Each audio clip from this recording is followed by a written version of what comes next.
예, 우리가 노후를 맞으면서 결단을 내려야 될 게 있습니다. 첫째는요, 자식도 버려야 됩니다. 자식을 버리라고 하니까 끔찍하게 생각이 들 텐데, 자식을 버린다는 것은 자식으로부터 나를 버리는 거죠. 자녀에 대한 의지를 벗어나셔야 됩니다. 내가 나중에 아프면 내 애들은 그래도 나를 어떻게 돌봐주겠지. 그렇지 않습니까? 꿈 깨세요. 자녀들은요, 자녀들대로 살기가 엄청 바쁩니다. 행복한 노후를 보장받는 최고의 으뜸은 뭐냐?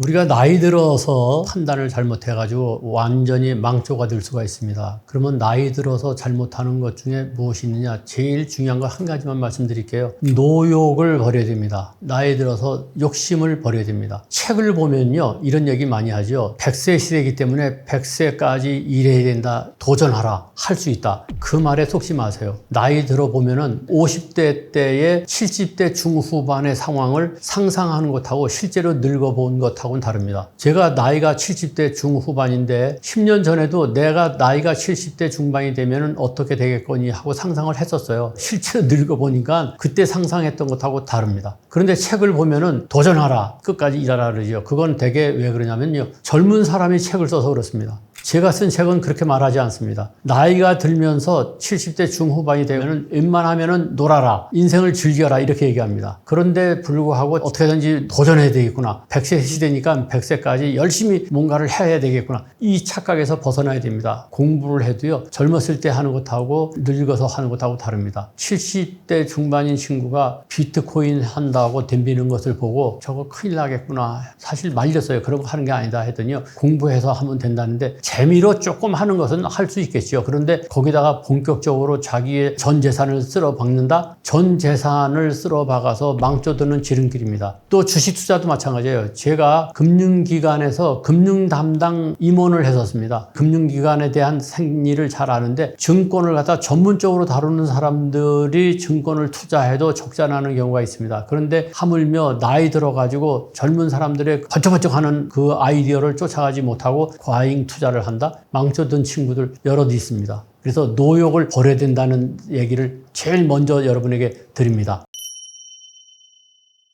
그래서 우리가 인생 말년에 비참해질 수 있는 실수를 제가 5가지만 말씀드리겠습니다. 첫째는요, 죽을 때까지 일할 수 있다는 착각에서 벗어나셔야 됩니다. 죽을 때까지 일할 수 있지 않습니다. 70대 중후반 넘고 80대고 어떤 일이 벌어질지 모르니까 그 착각에서 벗어나야만이 비참해지지 않습니다. 두 번째는요, 통계의 착각에서 벗어나셔야 됩니다. 월 230만 원이면은 노후에 두 사람이 살 수 있다고 해서 230만 원만 저축해 놓으면 과연 살 수 있느냐? 그것은 사람마다 다른 겁니다. 며칠 전에 80대 초반인 선배님을 만나가지고 이런 얘기 저런 얘기 하다가 연금이 얼마 정도 나옵니까 했더니 400만 원 가까이 나온답니다. 그러면 노후 준비 다 되시고 충분하네요 했더니 부족하다는 겁니다. 왜냐하면 몸이 아픈 사람도 있지 않습니까? 간병을 해야 되는 경우도 있지 않습니까? 그렇기 때문에 통계의 착각에서 벗어나가지고 가급적이면 노후 준비를 단단하게 해 놓으셔야 됩니다. 세 번째는요, 과도한 자녀 투자를 하지 마셔야 됩니다. 자녀에 대해서 기대를 너무 많이 해가지고 교육 투자를 한다든가, 자녀가 대학을 졸업하고 군대를 갔다 오고 심지어는 취직을 했는데도 불구하고 자녀에 대해서 전전긍긍하고 뭔가를 더 돈을 못 줘서 안달인 부모님 계시죠. 물론 돈 많으면 주세요. 당연히 줘야죠. 그러나 연금처럼 계획을 세워가지고 마지막 100세까지 내가 충분히 쓸 수 있는 돈이 있느냐 없느냐를 판단해 보시고 하셔야지, 자녀에 대한 과잉 투자 절대 해서는 안 됩니다. 네 번째는요, 자녀에 대한 의지를 벗어나셔야 됩니다. 내가 나중에 아프면 내 애들은 그래도 나를 어떻게 돌봐주겠지. 그렇지 않습니까? 꿈 깨세요. 자녀들은요, 자녀들대로 살기가 엄청 바쁩니다. 그 다음에 5번째가 남 따라서 주식 투자하는 것 금지하시기 바랍니다. 이 5가지를 하시게 되면은 노후가 비참해진다는 것 마음속에 꼭 담아두시기 바랍니다.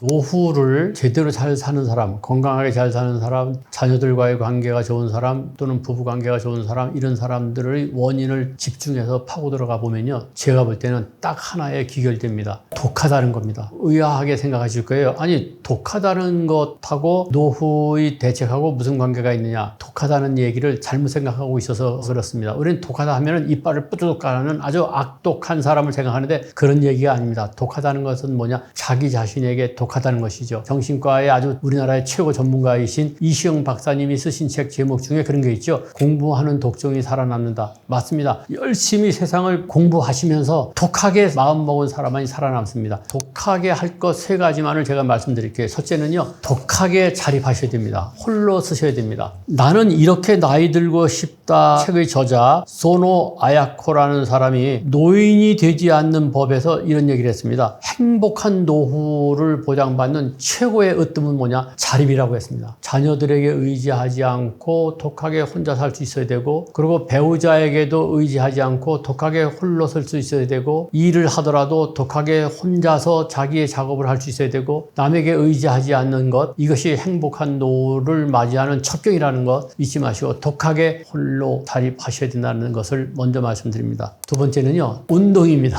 아예 건강 관리하는 것, 즉 운동하는 것이 체질화되어 있는 사람은 독하게 할 것도 없어요. 그러나 따지고 보면요, 그 사람이 바로 독한 사람입니다. 그런데 게으른 사람은 더더욱 독해야 됩니다. 저 같은 경우는요, 운동에 대해서는 좀 게으른 편입니다. 안 되겠다 싶어가지고요, 아침에 한 6시쯤 일어나서 동네를 속보로 걷거나 뜁니다. 아침에 일어날 때요, 일어나기 싫죠. 저는 원래 아침형 인간이 아니거든요. 그때마다 제가 속으로 어떻게 생각하는 줄 아세요? 독종이 돼야 된다. 이렇게 생각하면서 일어납니다. 그래서 운동하는 것, 건강관리하는 것은 독해야 됩니다. 지금도 연세가 많으신데 담배 피우십니까? 담배 끊으세요. 저 같은 경우 40대 초반에 아주 앙칼지게 담배를 끊었는데, 지금까지 돌이켜봤을 때 인생에서 가장 잘한 것 중에 하나가 담배 끊는 겁니다. 술, 저도 생긴 것하고 달리 술이 꽤 받는 스타일입니다. 그럼에도 불구하고 요즘은 한 달에 한두 번, 그것도 소주 한 병 이내로만 마십니다. 절주해야 됩니다. 건강해야만이 노후의 행복이 보장되지 않습니까? 운동하는 독한 마음을 갖기를 바랍니다. 세 번째는요, 열정 관리입니다. 나이 들면요, 열정이 사라집니다. 모든 게 귀찮아집니다. 하기 싫습니다. 그럼에도 불구하고 열정을 갖다가 속된 말로 풍구질을 해야 됩니다. 자기 스스로가 열정을 솟구치게 만들어야 됩니다. 그러려면 마음이 독해야 됩니다. 이 세 가지 잊지 마십시오. 자립하는 독한 마음, 운동하는 독한 마음, 그리고 열정을 관리하는 독한 마음 가져야만이 여러분의 노후가 제대로 작동하고 행복해진다고 하는 것 잊지 마시기 바랍니다.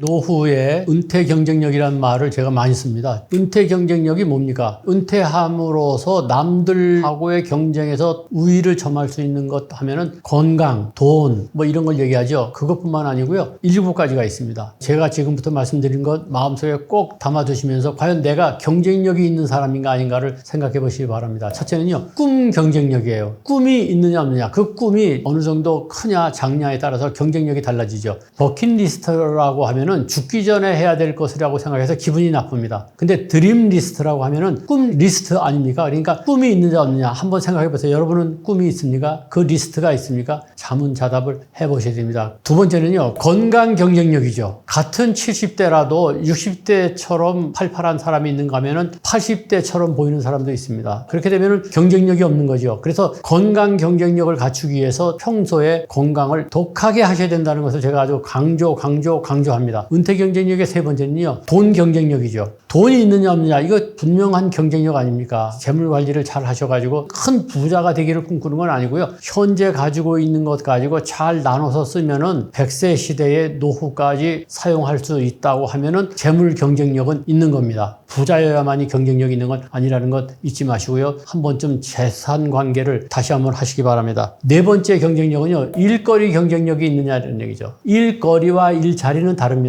일자리는요, 소득이 발생하는 거예요. 직업적인 것을 얘기하죠. 근데 일거리라고 하는 것은 뭐냐? 일자리를 포함해서 소일할 수 있는 거리가 있느냐 이런 얘기입니다. 그 일거리가 없는 사람은 경쟁력이 없는 사람이에요. 일거리가 있는 사람은 경쟁력이 있는 사람이에요. 즉 취미거리가 많으면 많을수록 일거리 경쟁력이 많은 사람입니다. 반드시 일거리 경쟁력을 갖추셔야 됩니다. 여섯 번째는요, 가족 경쟁력입니다. 가족하고의 관계가 아주 원활하고 좋으냐? 왜냐하면 지금도 보면요, 부모하고의 관계가 안 좋아가지고 제 주위에도 그런 사람 많습니다. 불복하고 냉랭하고 속썩이고 이런 경우가 있는데, 그렇게 되면 경쟁력이 떨어지는 것이죠. 반면에 화목하고 이런 경우면 가족 경쟁력이 있는 겁니다. 마지막 7번째 경쟁력은 관계 경쟁력입니다. 주변에 사람들이 있느냐 없느냐죠. 주변에 사람이 있으면 관계 경쟁력이 높은 것이고, 주변에 사람이 없으면 관계 경쟁력이 낮은 겁니다. 이 7가지 꿈 경쟁력, 건강 경쟁력, 돈 경쟁력, 일거리 경쟁력, 가족 가족 경쟁력, 관계 경쟁력, 이 7가지를 한번 점검해 보시죠. 과연 나는 어떤가? 거기에 따라서 여러분들의 은퇴 경쟁력의 격이 달라진다는 것을 잊지 마시기 바랍니다. 실천해야 될 것을 말씀드렸는데 노후가 되면요 또 버려야 될 것하고 버리지 말아야 될 것이 있어요. 그거에 대해서 좀 말씀을 드릴게요. 첫째, 버려야 될 것입니다. 버려야 될 것의 첫째는요, 증오와 미움은 버리세요. 저도 그런 사람이 있습니다. 문득문득 떠오르는 사람이 있습니다. 그때마다 털어버리려고 애를 씁니다. 미운 사람 있습니다. 있게 마련이죠. 누구든지 다 있게 마련입니다. 증오와 미움을 갖고 있을수록 누구한테 해가 됩니까? 바로 나 자신에게 해가 되기 때문에 버려야 됩니다. 두 번째는요, 분수에 안 맞는 것은 버리셔야 됩니다. 재물을 갖다가 그냥 버리라는 게 아니라 욕심을 버리라는 거죠. 재물에 관한 욕심 버려야 되고 자리에 대한 욕심 버려야 됩니다. 즉 자기 분수에 맞지 않는 것은 버려야 됩니다. 특히요 집에서 보면은 신박한 정리하는 경우가 있지 않습니까? 이 텔레비전 프로도 있던데 가구 같은 것도요 필요 없는 거 다 버리세요. 이제는 다 필요 없습니다. 자꾸만 꾸역꾸역 모아놓아봤자 집 앞만 더럽고 집 평수만 넓혀서 사용하기 때문에 버릴 것은 다 버려야 됩니다. 그 다음에 세 번째, 자식도 버려야 됩니다. 자식을 버리라고 하니까 끔찍하게 생각이 들 텐데 자식을 버린다는 것은 자식으로부터 나를 버리는 거죠. 그래서 버려야 될 세 가지는 증오와 미움을 버리시고 분수에 맞지 않는 거 버리시고 자식을 버리시기 바랍니다. 그 다음에 버리면은 안 될 것 세 가지입니다. 첫째는 희망입니다. 나이가 들어서도 희망은 있어야 됩니다. 목표는 있어야죠. 예를 들어서 10,000보를 반드시 걸어야 되겠다. 운동을 해서 건강을 관리하겠다. 이것도 꿈이고 목표입니다. 아무런 희망이 꿈도 없으면은 죽은 것에 다름 아니기 때문에 목표와 희망과 꿈 이것만은 버리지 말고 꼭 가지고 계셔야 됩니다. 두 번째는요, 즐길 거리를 꼭 가지고 계셔야 됩니다. 제가 요전에 강의 가서 취미거리가 뭐예요 하고 물어봤더니요, 손 들어서 대답을 하는데 대부분이 하나밖에 없어요. 즐길 거리는 많으면 많을수록 좋습니다. 등산도 하셔야 되고 게이트볼도 하셔야 되고 그림도 그리셔야 되고 즐길 거리는 버리셔서는 안 됩니다. 세 번째는 호기심과 관심을 버리셔서는 안 됩니다. 호기심이 없어지면 죽은 것과 다름없다는 말이 있습니다. 사람은 지적 호기심도 있어야 되고 사물에 대한 호기심도 있어야 됩니다. 이 세 가지, 희망과 목표, 두 번째 즐길 거리를 꼭 가지고 계셔야 되고 세 번째 호기심과 관심은 꼭 가지셔야 된다는 거 잊지 마시기 바랍니다.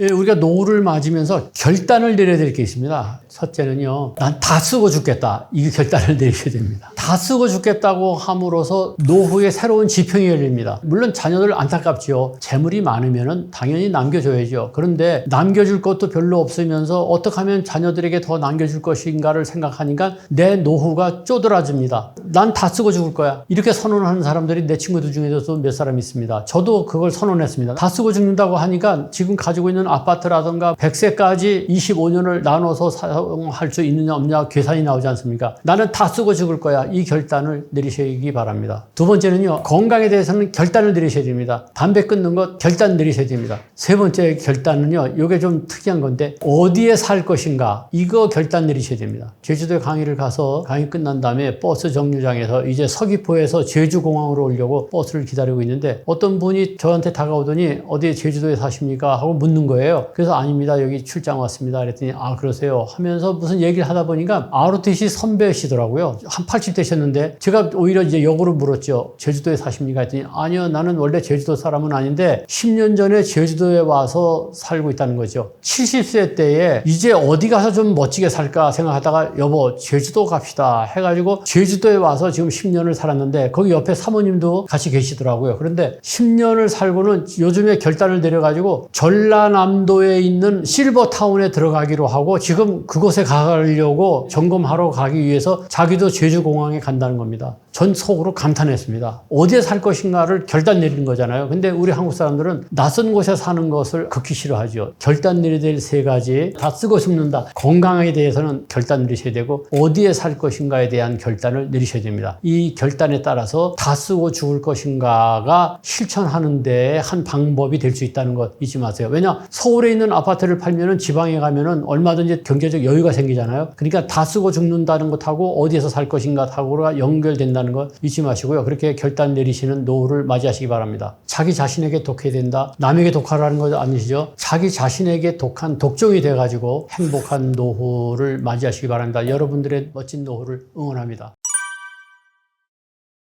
나이 들면은 말과 행동을 조심해야 됩니다. 예를 들어서 시내에 나가서 보면은 나이 든 사람이 빨간불인데도 불구하고 건너간다? 지하철 안에서 막 떠드는 것도 귀가 잘 안 들려서 그렇다. 그건 천만의 말씀이요. 이것은 나이값을 못하는 겁니다. 우리가 나이 들수록 추잡해 보이는 것, 주책이다 이런 얘기하죠. 이 주책 맞은 행동을 해서는 안 됩니다. 그러면 주책 맞은 행동이 무엇이냐? 제가 7가지로 정리를 해봤습니다. 첫째는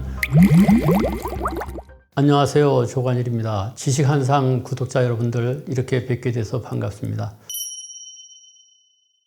어떻게 하면 아름답게 늙을 것이냐, 매력있게 늙을 것이냐, 이게 사실 숙제지요. 나이가 젊은 것 자체가 매력이다. 맞는 얘기예요. 지하철을 타든가 시내를 가다가 젊은 사람을 보면요, 젊은 사람 자체가 매력이라고 하는 것을 실감합니다. 그러나 나이 든 사람은 나이 든 사람대로의 매력이 있을 수 있는 거죠. 그래서 매력 있는 사람을 신중년이라고 하죠. 그리고 런던 정치경제대학교의 캐서린 하킴이라고 하는 분이 있어요. 이분이 뭐라 하느냐, 매력 자본이라는 것을 강조했어요. 매력이 있는 것도 하나의 자본이라는 거죠. 재산이라는 겁니다. 그래서 어떻게 하면은 나를 매력 있게 가꿀 것인가를 신경 써야 되는데, 제가 그것을 기억하기 쉽도록 1, 2, 3, 4, 5로 이렇게 만들었습니다. 첫 음을 따가지고 만들었어요. 첫째 1, 일부러라도 자주 웃을 것. 웃는다는 게 굉장히 중요하다는 거 잊지 마시고 그냥 심심하면 웃으세요. 허허허대고 웃으세요. 2, 이러쿵저러쿵 따지지 말 것. 따지는 사람은 매력이 없습니다. 마음에 들지 않는 일이 있더라도 너무 따지지 마시고 넘어가는 그런 면이 있어야지. 토 다른 사람 보면요, 토 나옵니다. 그러니까 제발 따지지 마시고. 세 번째 3은 뭐냐, 삼가라 품격 없는 짓을. 품격이라고 하는 것, 나이 값을 하는 것 중에 하나인데 굉장히 중요한 겁니다. 4는 뭐냐, 사랑으로 충만할 것. 이게 굉장히 중요합니다. 까미가 그런 얘기했어요. 인생에서 말이죠, 마지막에 가면은 얼마만큼 가졌느냐가 아니라 얼마만큼 사랑했느냐를 놓고 심판받을 것이다, 이런 얘기했습니다. 그러니까 사랑의 눈으로 세상을 보시기 바랍니다. 젊은 사람이 좀 좋지 않은 짓을 하더라도 사랑의 눈으로 봐서 이해해 주시고, 아내 또는 남편도 그동안 고생 많이 했다는 사랑의 눈으로 봐주시고, 이 사랑으로 사람을 대하고 사랑으로 세상을 보라는 것 잊지 마시기 바랍니다. 그리고 5번째가 뭐냐, 오늘을 만끽할 것. 나이 들면요, 내일이 없다고 생각하십시오. 그렇다고 여러분들 또 섬찟하게 무슨 죽음을 얘기하는 게 아니라 내일은 내일 가봐야 됩니다. 그러니까 오늘을 만끽해야 됩니다. 김혜자 선생님이 백상예술대상에서 눈부시게 오늘을 맞이하라는 그런 말씀하시더라고요. 맞습니다.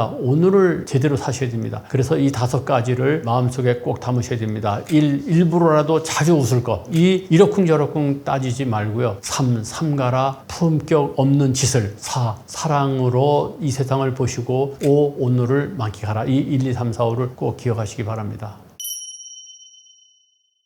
우리가 나이 들수록 평판을 떨어뜨리는 행동은 추잡해 보이는 것, 주책이다 이런 얘기하죠. 이 주책 맞은 행동을 해서는 안 됩니다. 그러면 주책 맞은 행동이 무엇이냐? 제가 7가지로 정리를 해봤습니다. 첫째는 잔소리가 많은 거죠. 나이 들면은 걱정이 많을 수밖에 없습니다. 왜냐, 세상을 살아봤기 때문에 운전하는 걸 봐도 아이고 왜 운전을 저렇게 하는가 걱정되죠. 노심초사합니다. 그러다 보니까 40대 50대 된 자녀가 왔는데도 불구하고 자녀가 집으로 돌아갈 때 운전 조심하라 계속 얘기하죠.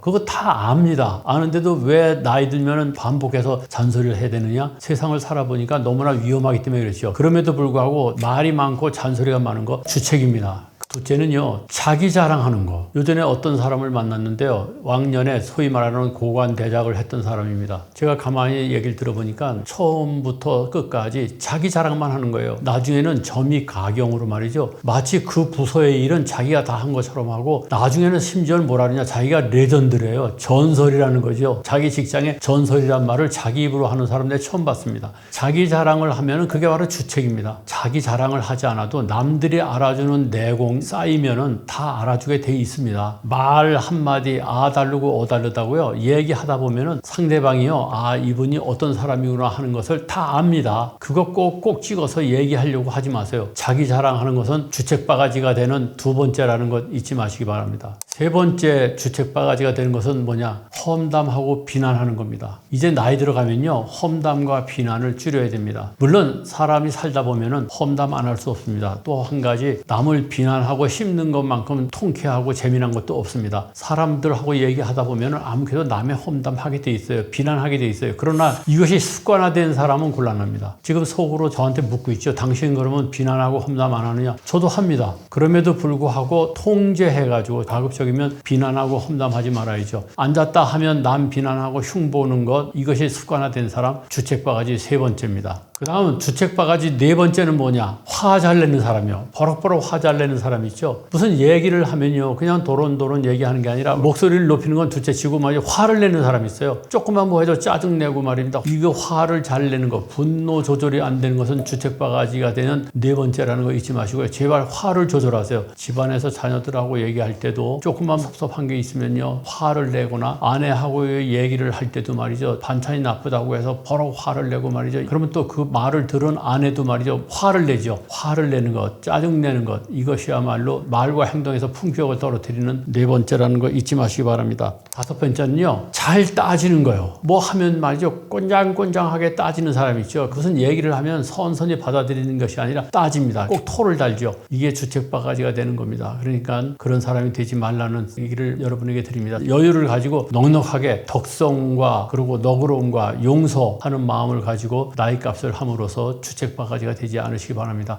여섯 번째 주책바가지가 된 것은 고집불통이요. 정말 고집불통이 있죠. 한번 얘기했다고 하면 그냥 끝까지, 그걸 신념이라고 하는데 신념과 고집불통은 다릅니다. 신념이라고 하는 것은 다른 사람이 인정해 줄 때 신념이 되는 것이죠. 고집불통은 뭐냐? 남들은 아무도 인정 안 해주는데 자기만 A가 옳다, 일이 옳다, 갑이 옳다고 우겨대는 거예요. 우기는 거, 이거 주책바가지죠. 그런 사람하고는요, 대화를 섞기가 정말 싫어집니다. 그래서 제발이지 나이 들수록 사고방식이 유연해야 됩니다. 이게 상당히 어려운 거죠. 원래 유연한 사고방식은 젊은 사람들의 특징입니다. 그럼에도 불구하고 우리가 나이 든 티를 내지 않고 나이 든 사람답지 않으려면 사고방식이 유연해야 됩니다. 유연하다는 것은 뭐냐? 상대방이 무슨 얘기를 했을 때 그럴 수도 있겠구나. 나는 생각이 다른데 당신은 그렇게 얘기할 수 있겠구나 하고 유연하게 받아주는 것. 이렇게 됨으로써 가급적이면 자기의 주장을 강하게 펼치지 마시고 고집불통이 되지 않으시기를 바랍니다. 마지막으로 주책바가지가 되는 일곱 번째는 나이로 누르는 거예요. 무슨 얘기하면요, 당신 나이가 몇 살인데, 이거 주책바가지가 되는 겁니다. 또는 식당이라든가 어디 가서 서비스를 받을 때 다짜고짜 반말하는 사람이죠. 이게 나이로 누르는 갑질입니다. 갑질이 따로 있는 게 아니에요. 오죽했으면 말이죠, 어느 식당에 보니까 이 티셔츠에다가 저도 남의 집 귀한 자식입니다, 이렇게 써 있더라고요. 그게 뭡니까? 어떤 사람들이 자식처럼 생각하기 때문에 반말합니까? 그러지 마시고요. 제발이지 젊은 사람한테도 초면인 경우에는 존댓말을 쓰고 그렇게 함으로써 품위를 드러나게 하시기 바랍니다. 제발 나이로 누르지 마시기 바랍니다. 이 일곱 가지가 주책바가지가 되는 지름길입니다. 여러분은 어떻습니까? 한 번쯤 돌아보시고요. 주책 맞은 노인이 되지 않도록 조심하셔야 되겠습니다.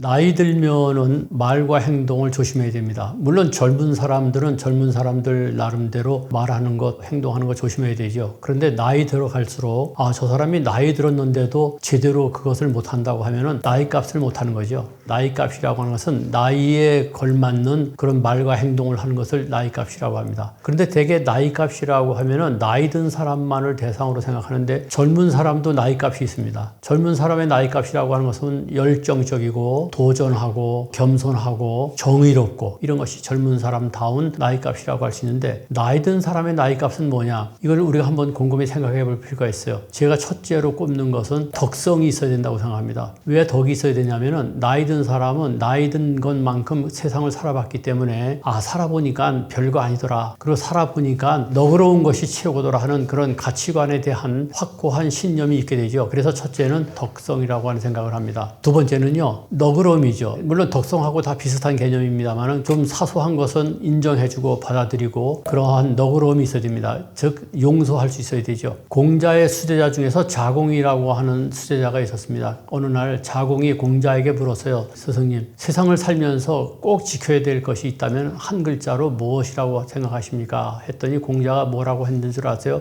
수많은 글자 중에서 서라고 했습니다. 서라고 하는 것은 바로 뭐냐? 용서할 때의 서자입니다. 다시 말해서 나이값을 한다는 것은 아까 얘기한 덕성, 너그러움, 그리고 용서, 남을 용서할 수 있어야죠. 길을 가다가 누군가가 실수해가지고 좀 피해를 입었다 하더라도 너그럽게 덕성을 발휘해서 용서할 수 있어야 됩니다. 그리고 또 하나의 나이값이라고 하는 것은 그만큼 살아왔기 때문에 지혜로워야죠. 즉 경륜이 있어야 됩니다. 경륜이라고 하는 것은 살아오면서의 경험을 통해서 터득한 지혜죠. 그런 지혜로움이 있어야만이 나이 든 사람으로서의 나이값을 다하는 게 아니겠습니까? 그리고 마지막으로 나이값이라고 하는 것은 품격을 얘기합니다. 예를 들어서 건널목에 빨간불이 켜 있는데 건너갈 것이냐 말 것이냐. 젊은 사람이 만약에 그대로 건너간다면은 젊으니까 그냥 객기를 부려서 저렇다. 아직 철이 없어서 저렇다. 이렇게 할 수 있지만 나이 든 사람이 빨간불인데도 불구하고 건너간다? 이것은 나이값을 못하는 겁니다. 나이가 들었다는 것은 그만큼 살아봤기 때문에 산전수전, 공중전까지 다 겪은 것 아니겠습니까? 그런 것을 생각하시면서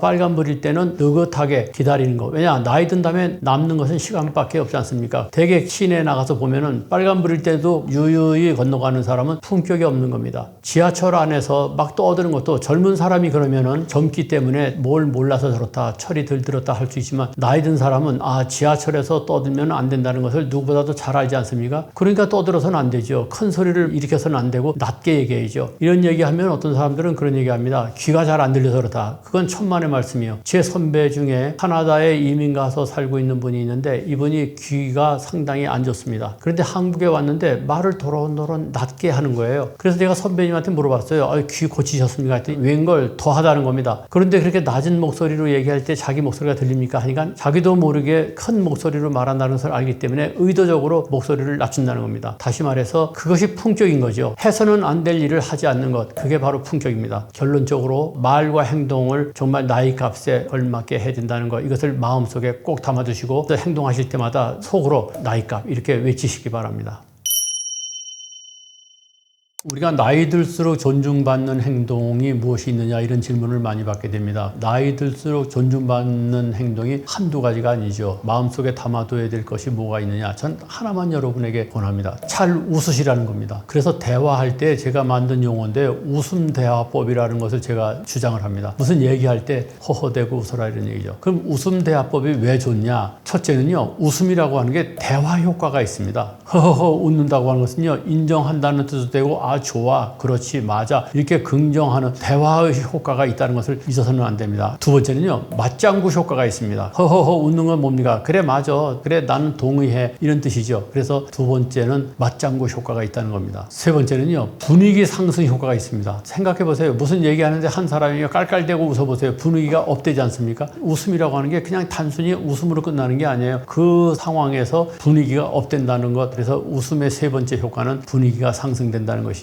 그 다음에 네 번째 효과는 웃음은요 이미지 업 효과가 있습니다. 즉 호감 효과가 있습니다. 그렇지 않습니까? 웃는 얼굴에 침 못 뱉는다고 하잖아요. 웃는 얼굴은 누구든지 다 이뻐 보입니다. 웃는 얼굴은 최고의 화장이라고 하는 말도 있지 않습니까? 호감 효과가 나타나는 게 바로 웃음입니다. 그리고 마지막 효과가 뭐냐면요 해피 효과가 있습니다. 상대방이 막 누군가의 험담을 할 때 그냥 웃으면요 그 난감한 상황을 해피하는 효과가 있습니다. 이상의 5가지가 웃음의 효과라는 것을 잊지 마시고요. 웃음 대화법을 많이 활용하세요. 그래서 누가 무슨 얘기할 때 좀 난감한 상황에 있다면 그냥 허허허 웃으시고 또 누가 무슨 좋은 얘기하면요 깔깔대고 웃어주시고 그러면 건강에도 좋지 않습니까? 15초를 깔깔대고 웃으면 이틀을 더 산대요. 웃음 효과라고 하는 것을 마음속에 딱 담아두시고 어떻게 하면 나의 품격을 더 높일 것인가 궁금하실 때는 허허대고 웃으시기 바랍니다. 어떻게 하면 매력 있게 말을 잘할 것이냐 3가지만 제가 말씀드리는데 첫째는 낮춤 화법, 낮추라는 겁니다. 목소리를 낮추고 겸손하게 자세를 낮추고 낮춤 화법을 하라는 거죠. 이게 굉장히 중요합니다. 한 템포 늦게 말하고 속도도 낮추라는 거죠. 말을 너무 빨리 하지 마세요. 저도 가급적이면 말을 천천히 하려고 애를 씁니다. 천천히 말하면요 품격 있게 보이고 설득력이 높아집니다. 여러분들 세일즈맨들이 말을 할 때에 빨리빨리 하면은 왠지 속아 넘어가는 것 같은 느낌을 갖게 되죠. 그래서 말을 천천히 하는 세일즈맨을 만나면은 설득력이 높아지죠. 왠지 믿음직하지 않습니까? 그래서 천천히 말하는 것 잊지 마시고 두 번째는 긍정화법입니다. 긍정화법이 사람을 품격 있게 보이는 화법입니다. 긍정화법은 뭐냐? 무슨 얘기를 하면요. 아, 그래, 맞다. 그렇겠네. 그러게 말이야. 제발 부정화법을 하지 마세요. 그건 그게 아니고 말이야. 이런 얘기 하지 마세요. 따질 걸 가지고 따져야죠. 별것 아닌 거 가지고 말이죠. 따지지 마세요. 무조건 넘어가라는 게 아니라 사소한 것, 하찮은 것, 가치 없는 데에서는 긍정하면서 따지지 말고 넘어가자는 거죠. 그리고 세 번째는요. 유머 화법입니다. 음담패설하는 게 유머가 아니에요. 제발하지 마시고요. 유머러스 하다고 하는 것은 그냥 톡 쳐서 웃기는 겁니다. 웃으면서 넘어가는 유머 화법, 이렇게 세 가지 화법을 함으로써 품격 있는 사람으로 평가받을 거라고 확신을 합니다. 여러분들 꼭 실천하시기 바랍니다. 여러분 어떻습니까? 오늘 보시고 여러 가지 생각이 드실 텐데, 물론 동의하시는 것도 있고 동의하지 않는 것도 있는데, 중요한 것은 뭐냐면은 나이 들수록 나이 값을 하면서 품격 있고 매력 있는 노후를 만들자는 거죠. 이게 핵심입니다. 그런 면에서 방송을 다시 한번 보시고요. 마음에 드는 것 있으면요. 수첩에다가, 핸드폰에다가 메모를 하세요. 그래서 수시로 보면서 자기를 가꾸기 바랍니다. 자기를 가꾸고 다듬어야만이 매력 있는 사람이 된다는 것, 품격 있는 노후가 된다는 것 잊지 마시고 꼭 실천하시기 바랍니다.